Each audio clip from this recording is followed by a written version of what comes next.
বিচারে কোনো 100% implementation no rest No rest, no rest. বিচারে কোনো 100% লোক করলে আমি হামতো না Hantu no ho, hantu no ho. 100% implementation লোক করলে আমি হামতো না Hantu no ho, hantu no ho.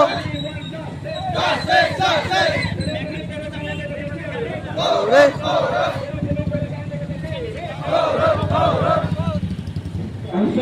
সময় বাইরে রিজার্ভ করেছি যেগুলো অনুরোধ করেছি আরো একটা আরো নারীদের সংগঠনের জন্য করানো হয় অনুরোধ করেছি बहुत बहुत धन्यवाद लोगोफोर नोंथांमोन बयखौबो आंनि गोदान भिडिअ बरायबाय आं नै दिनै थांनो नागिरदों ढेकियाजुलियाव जोंहा दिनै सनितपुर डिस्ट्रिक्ट आबसुनि जोंहा रिलि दङ दा बेवहायनो बे रिलियाव जोंबो गामिनिफ्राय बाहागो लानो नागिरदों दा बेखिनिखौनो नोंथांमोननोबो देखायनो नागिरदों दिनैनि रिलिया माबायदि जागोन नायलांबाय थादों नोंथांमोना आं देखायलांबाय थागोन दायो थांगोनसै आरो जोङो ढेकियाजुलि टाउनसिम ओंखारबोबाय जोङो दायो जोंहा गासैबो ओंखारबोदों आरो उथिबोदों थांनोसै धरनानि दायो थांबाय थानोसै लोगोफोर गारियाव फ्लेगखौ खाबाय नै आबसुनि ओमफ्राय ओरैबो खागासिनो जोंना नै लोगोफोरा आबसु सिसाव गामिनिफ्राय ओंखारलांसिगोन आरो दायो टाउनसिम जाबाय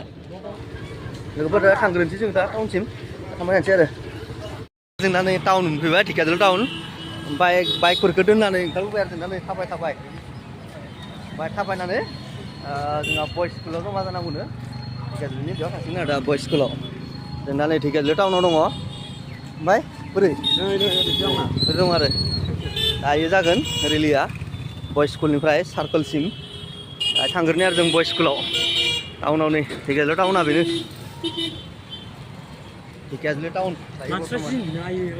नायखागोन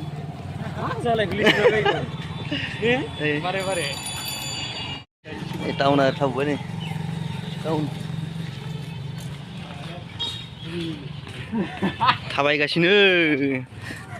लोगोफोर फिल्म मोनफैबाय जों नै बेनिफ्राय जालांगोन आरो दा जोंहा रिलिया नैबे फिल्मनिफ्रायनो जागायलांगोन नै फैहांबाय मानसिफ्रा माबे जागोन मानो जागोन राङापारानिफ्राय मोनफैयाखै ओरैनोफोरा बिसिनालाय मा रिलि जागोन बेलाय फैनांगोन लोगोफोर मोनफैहांबाय जोंहा रायजोफोरा बेयावनो जमा जाजोबगोन आरो दायो बेनिफ्राय जमा जानानै ओरै रिलि थाबायलांसिगोन आरो ओमफ्राय जोंबो मोनफैबाय बेयावनो जोंबो दा नै बेयावनो दं आरो दा ज'यैनो बयबो सम जानायजों लोगोसे रिलियाव थांफासिगोन आरो दा बयबो फैबाय जोंबो बाहागो लानो गामिनिफ्राय नैथिं दंजोबो बयबो नै जागासिनो लोगोफोर नै फिल्डनि गेजेराव फैजोबनो थाखाय खावलायबाय जोङो आन्दाजफोरनि हाबाफारिखौ जागायनो आखायाव लाबाय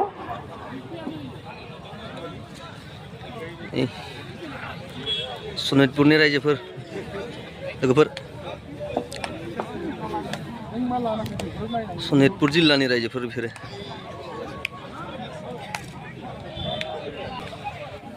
दा बेनि गेजेरावनो जोंफोरबो सासे आरो बेयाव जमायाव जोंबो बाहागो लादों गेजेरावनो गासै माबो जोंहा जागायनायनि सिगां बेयाव फंनैसो जोंहा दिनैनि मेलनि थाखाय बिबुंथि लाखिगोन जोंहा सारमोना दा नै जेरै जिरायदों आरो बयबो फिल्डआव नै बयबो जमा जाजोब्बाय नै ओमफ्राय जोंहाबो नै बेयाव दं आरो फ्लेगाव नै मानो खुलिदों खुलिना नै बेयाव लिरदों जै बर' हारिनि जै खुलिना 5 मिनिट मुंख्लं आवाजखौ बयखौबो मावफुंनो थाखाय आं खावलायबाय जागायबाय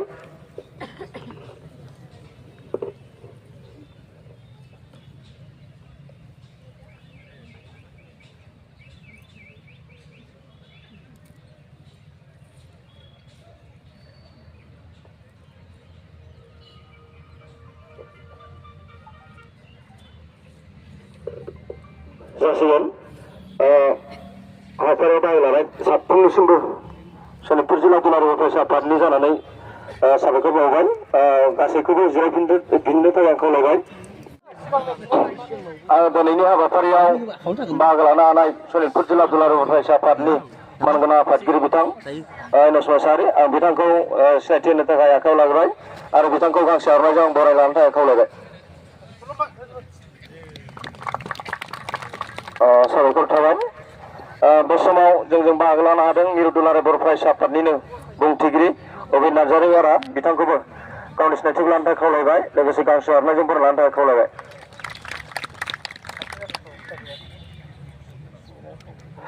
सनितपुर जिल्ला एक्स एनडिएफबिनि आफादगिरि मानगोनां बिथां गजेन बसुमतारी आं बिथांखौबो गावनि सिनायथिखौ लानो थाखाय खावलायबाय लोगोसे गांसो आरनायजों बर' लानो थाखाय खावलायबाय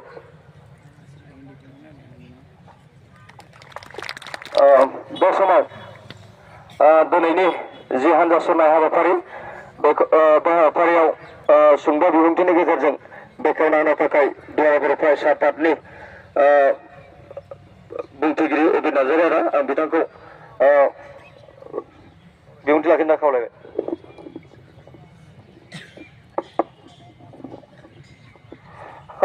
खुलुमबाय बयनिसिमबो दुलाराय बर' फरायसा आफादनि जानानै बिग्रायारि साबायखरखौ बे समाव आङो बावहरबाय नोंथांमोना बयबो मोनथिखागौ दुलाराय बर' फरायसा आफादा बर' हारिनि सिनायथि थामोनथा आरो रैखाथिखौ बिथा खालामनानै थांनाय गोलाव समनिफ्रायनो सोमावसारै दिनै 52 बोसोराव आगान होबाय आरो बे 52 बोसोराव जेसेबांखिनि सोमावसारनानै जिखिनि थासारियाव दिनै फैबाय बेयो एसेबो गोजोनथावना नङा रायजो नोंथांमोन जोङो बेखायनो मोनदों दुलाराय बर' फरायसा आफादा जोंनि जि मोनसे जोबथा दाबि बर' हारिनि बे जाबाय आलादा रायजो बड'लेण्डमोन नाथाय 2020 मायथाइयाव ओरैबायदि मोनसे थासारि फैदोंमोन जेराव नों भारतबर्षआव जे सेपारेट स्टेट सोरजिनायनि आलादा रायजो सोरजिनायनि बड'लेण्ड सोरजिनायनि जेबो पलिसि गैथ'वा होननानै बुंनायखाय जे दुलाराय बर' फरायसा आफाद आरो एनडिएफबिनि मोनब्रै फेक्सन आरोबाव इउबिपिखौ बिथा खालामनानै जों 2020 मायथाइनि 2 जानुवारियाव बिटिआर मुंनि मोनसे एकर्ड खालामनाय जादोंमोन आरो बे बिटिआर एकर्डआबो आलादा रायजोनि उनाव इउनियन टेरिटरिनि उनाव बेयो मोनसे बर' हारिनि सिनायथि थामोनथा आरो रैखाथिखौ मोनसे गेरेमसा बर' माहारि दानायसिम लांनो थाखाय बियो खमद्रायबो नङामोन दा बेखायनो दुलाराय बर' फरायसा आफादा बे गोरोबथाखौ खालामबोनायनि उनाव जे भारत आरो आसाम सरकारखौ गले गले नारसिनबोबाय थानाय जादोंमोन नाथाय दिनै बिटिआर गोरोबथा जानाया दिनै 5 बोसोरनिफ्राय बांसिन जाबाय रायजो नोंथांमोन आरो बेखिनि गोलाव समनि जि मोनसे 5 बोसोर जे 5 बोसोरनि मोनसे बांसिन जाबाय बे गोलाव समाव बिटिआर गोरोबथानि दफाफ्रा नाथाय एसे बयबो दफाया दांजादोंब्लाबो नाथाय माखासे दफाया आबुं दङ आरो बांसिन दफाफोरानो दासिमबो 100% बियो मावफुंजायाखै रायजो नोंथांमोन दा बेखायनो दुलाराय बर' फरायसा आफादा दिनै मोनसे थांखि लादों जिहेतु थांनाय दुलाराय बर' फरायसा आफादनि 52 बोसोरसालिया जथुम्मायाव भारतनि नखर मन्त्रि मानगोनां अमित शाह बिथाङाबो हम मिनिस्टार अमित शाह बिथाङा जेब्ला क'क्राझारनि दतमायाव फैदोंमोन जे बै समाव बिथाङा बिटिआर गोथारनि गासिबो दफाफोरखौ आबुङै फैबाय थानाय 2026 मायथाइनि सिगांनो मावफुंजोबगोन होननानै बिथाङा जोंनो खोथा होलांदोंमोन नाथाय फैयै 2026 मायथाइ जानो थाखाय जोंनि आखायाव दान मोननैल'सै दा बेखायनो बे दान मोननैयाव जाहाथे जोंनि गासिबो बिटिआर गोरोबथानि दफाफ्रा जाहाथे आखरै आखर बे जाहाथे मावफुंजायो बेखौ लानानै दुलाराय बर' फरायसा आफादा दिनै आसामनि गं 30 जिल्लानिबो बांसिन जिल्लानि गाहाय जिल्ला बेंगिरियाव दिनै बेबायदि हाबाफारिखौ बे समाव फुंबिलिनि 10 बाजिनिफ्राय लाबाय थानाय जादों रायजो नोंथांमोन दा बे हाबाफारिया दिनै बिटिआर गोरोबथानि दफाफोरखौ मावफुंनायनि थाखाय बे जागायजेननाय फराय थानाय समाव आरोबाव बेखौनो आखरै आखरनो मावफुंनांगौनि थाखाय आरो गासिबो दफाफोरखौनो फैबाय थानाय समाव 2026 मायथाइनि सिगांनो मावफुंथारनांगौनि थाखाय नैबे सोमावसारनायखौ दिनै सनितपुर जिल्ला दुलाराय बर' फरायसा आफादाबो दिनैनि बे दिखियाजुलिनि बयस स्कुलनि नैबे गेवलां गेलेग्रा फोथारनिफ्राय जागायनानै सार्केल अफिससिम लांनो थाखाय जोङो बे हाबाफारिखौ दिनै जागायनो थाखाय आखायाव लादों दा बेखायनो दुलाराय बर' फरायसा आफादनि जानानै नोंथांमोनखौ आं खावलायगोन जे जाहाथे नैबे खोनानो रोङै बेंगा जानानै थानाय जि मोनसे हिमन्त बिश्व शर्मा जे बिथांनि जाहाथे खोमायाव दिनैनि नैबे भइसआ सहैयो नैबे दिखियाजुलियाव दिनै रायजो राजाफोरा बे समाव बाहागो लाफैनाय रायजो राजाफोरनि स्ल'गाना जाहाथे बेंगानो हिमन्त बिश्व शर्मानि जि खोमायाव सहैयो आरो दिनै एसे एनै जि मोनसे जेंना बै जेंनाफोरखौ दिनै एसेबो खेर खेरायै जि मोनसे मिरु सरकार बै बिथांमोननियाव जाहाथे नैबे दिखियाजुलिनि भइसआ जाहाथे दिल्लीनि पार्लियामेन्टखौ जाहाथे खोनाहैनाय जायो दिल्लीनि पार्लियामेन्टआव जाहाथे फैबाय थानाय उइन्टार सेसन एबा शीतकालीन अधिवेशनाव जाहाथे बियो सावरायजानाय जायो बेखायनो जोंनि स्ल'गाना बिराद दिनै मा जुरनिफ्राय जुर जासिनांगोन रायजो नोंथांमोन दा बेखायनो नोंथांमोन बे समाव खावलायगोन जे दुलाराय बर' फरायसा आफादा दिनै बिटिआर गोरोबथानि गासैबो दफाफोरखौ मावफुंनो थाखाय जि मोनसे सोमावसारनाय बे दिनै जागायदोंसो आरो बे एखे हाबाफारिखौ लानानै फैबाय थानाय 2025 मायथाइनिनो 2 नभेम्बर खालि दिल्लीनि जन्तर मन्तराव आरो मोनसे गेदेरथार हाबाफारि लानाय जादों दा बै हाबाफारियावबो जे मोनसेल' एजेन्डायानो जाहैबाय फैबाय थानाय जि मोनसे उइन्टार सेसननि जि मोनसे पार्लियामेन्ट फैबाय थानाय गोजां बोथोरनि जि मोनसे पार्लियामेन्ट सेसन बेयाव जाहाथे बिटिआर गोरोबथानि गासैबो दफाफ्रा नों मावफुंजानानै नों आखरे आखर मावफुंजानायजों लोगोसे जि बिटिआर गोरोबथानि 4.3 आव थानाय जि 280 आर्टिकेलखौ एमेन्डमेन्ट खालामनानै 125 खौ लाबोनायनि गेजेरजों जे बिटिआरखौ मोनसे गोहोगोरा जि मोनसे ओनसोल खालामनो हायो जि बेयाव थानाय 40टा जि मोनसे समष्टि बेखौ फैबाय थानाय समाव जि मोनसे 60टा खालामनो हायो जिखिनि बेयाव थाखानाय 420टा जि मोनसे बिसिडिसि बेखौ जों जाहाथे फोरजाखान्थि जि मोनसे हादर बेयाव जाहाथे गोख्रों खालामनानै बेखौ जों जाहाथे बिसायख'थि खालामनो हायो दा बेखायनो फैबाय थानाय समाव जों नैबे शीतकालीन अधिवेशनाव बे फैबाय थानाय गोजां बोथोरनि जि मोनसे पार्लियामेन्ट सेसन उइन्टार सेसन बेयाव जाहाथे बिटिआर गोरोबथानि 4.3 नि गेजेरजों 280 जि मोनसे भारतनि संबिधान बेखौ एमेन्डमेन्ट खालामनाय जि 125 बिल बे जाहाथे फैबाय थानाय समाव नैबे गोजां बोथोरनि जुथुमावनो जाहाथे बे मोननैबो पार्लियामेन्टआव जे बारलांनानै बिटिआरआ मोनसे एक जायो बेखौ लानानै दुलाराय बर' फरायसा आफादा नोंथांमोनखौ लानानै दिनै सावरायनाय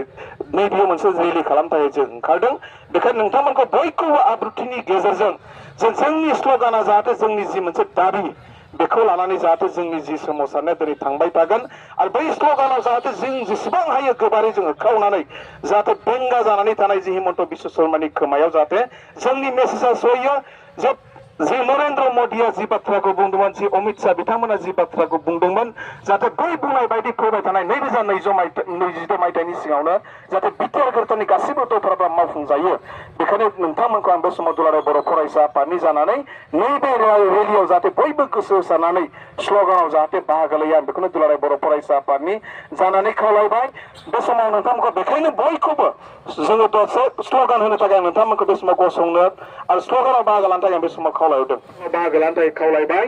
जय बर' हारिनि जय बर' हारिनि Long live, long live, long live, long live. We want justice. Justice, justice. Our Dabi. Jai Burharini. Hey, Jai Burharini. hey, Jai Burharini. hey. Abu Sama Boykubu. हाबाफारियाव बाहागो लानानै जि मोनसे स्ल'गान होबाय जि मोनसे सुंद' फोरमायथि आं बेखौनो बेखिनिखौनो फोरमायनानै आंनि जि मोनसे सुंद' बिबुंथि बेखौ एसेबां फोजोबबाय गोजोन्थों जागायहांबाय जोंना रेलिया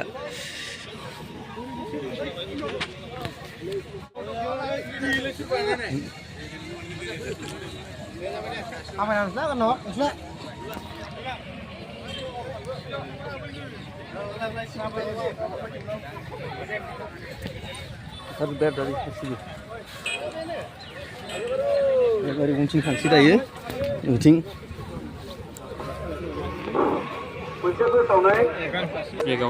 नै लाइनाव हाबबाय जों लाइनाव हाबबाय जोंबो थांसैना आरो रेलियाव थाबायलांसै नायलांबाय थादो देखायलांबाय थागोन दा लामा लामा टाउनावबो आवगायबाय आरो होमबा ना नै जोंहा हानजा सुरनाया दे थाबायदो नै जागायलांबाय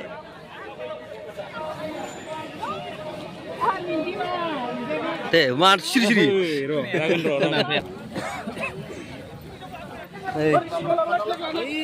नै लाइनाव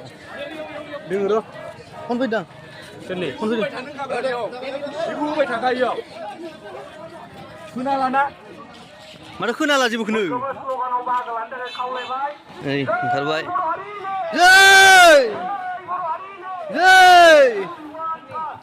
justice justice no rest no rest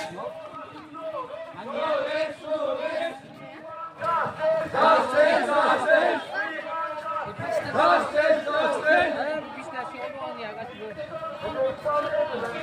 थाबाय फैगासिनो दायो टाउन मोनहैसिगोन जों दा बयस स्कुलनिफ्राय थांगासिनो आरो बयस स्कुल फिल्डनिफ्राय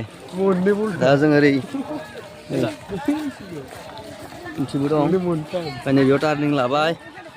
ओमफ्राय हाइवे जों हाबसिगोन आरो मेन टाउनाव हाबगोन आरो दा एबारै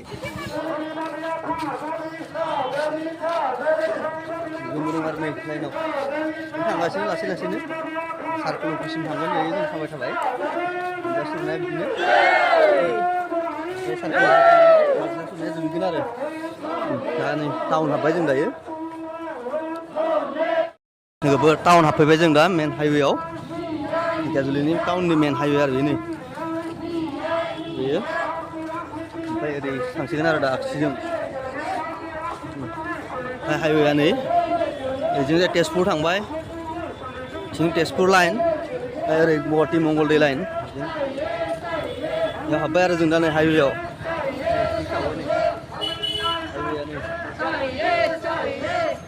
नै लोगोफोर जों दा फैयै फैयै नै धेकियाजुलि टाउननि पुलिस थाना मोनफैबाय आरो ए थाना पुलिस थाना इयो मायथाइयाव ना 1914 थानाया बेनो आरो पुलिस थानाया जोंना धेकियाजुलिना ओमफ्राय बेसिम मोनफैया जों दा थानासिम ओमफ्राय बिबान जाखो थाबायनाया मेंनाय लांबायना थाबायगासिनो लोगोफोर नै थाबायगासिनो एकदमबारे बैयाव जमा जाबाय आरो अफिसाव मोनफैबाय जों सार्कोल अफिस खाथियाव दा बेयाव नै सार्कोल अफिस हाबनायनि खाथियाव जमा जादों आरो दा बेयाव Lane right, go right,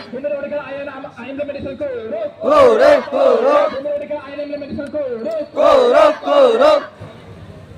no lane right, no rest, no rest, no rest, no rest,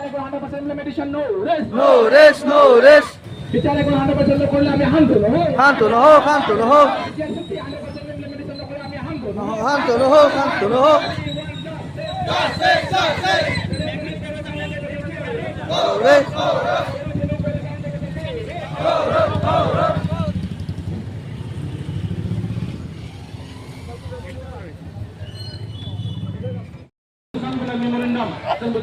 जोंहा बायदेवा बेयावनो दंफैखायो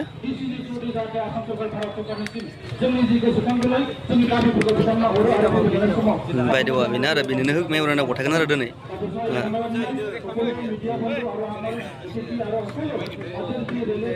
मानसि नांगौ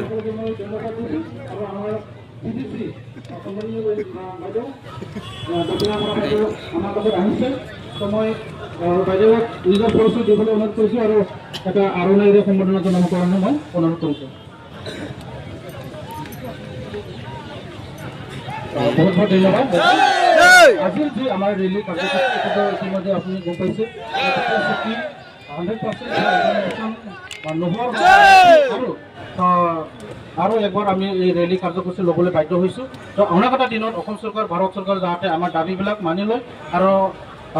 যিখিনি আমাৰ দাবী এইটো অতি সোনকালে যাতে ইমপ্লিমেণ্ট কৰি এইটো আমি আশা ৰাখিছোঁ আৰু আমাৰ যি মেম'ৰেণ্ডাম আপোনাৰ থ্ৰু দি আমি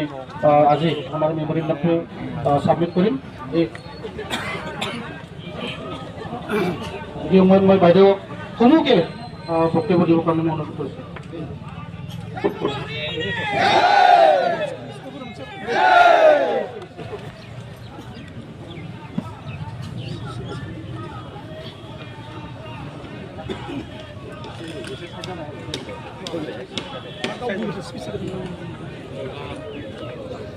অল বড়ো ষ্টুডেণ্টছ ইউনিয়ন শোণিতপুৰ ডিষ্ট্ৰিক্ট কমিটিৰ পৰা যিখন মেম'ৰেণ্ডাম তেখেতলোকে সাংবিধানিকভাৱে মোক আজি প্ৰদান কৰিছে তাৰ লগত জড়িত তেখেতলোকৰ যিখিনি দাবী আছে সকলোখিনি মই প্ৰচিডিঅ'ৰ মতে ঊৰ্ধ্বতন মহলক অৱগত কৰিম মই আপোনালোকৰ মেম'ৰেণ্ডামখন গ্ৰহণ কৰিলোঁ ধন্যবাদ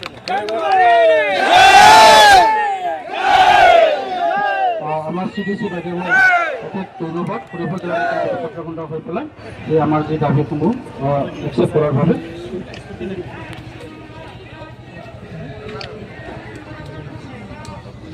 জয় বুঢ়াৰে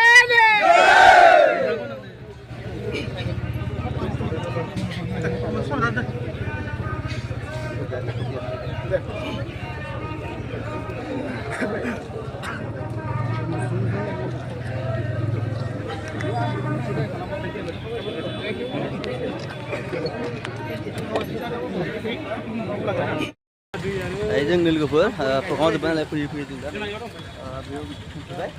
जोङो दिप'आव गारि दोनदोंमोन नालाय गारिखौ दिप'आव दोननानै फैदोंमोन माने ओरैनो फैजोब्बाय आरो बयबो प्रग्रामनिफ्राय लोगोफोर होनबा आंबो दिनैनि ब्लगखौ बेखिनियावनो दोनथ'नोसै नोंथांमोना लाइक खालामना होबानो जाबाय आरो थेंक इउ बेखिनियावनो दोनथ'बाय आरो दा नै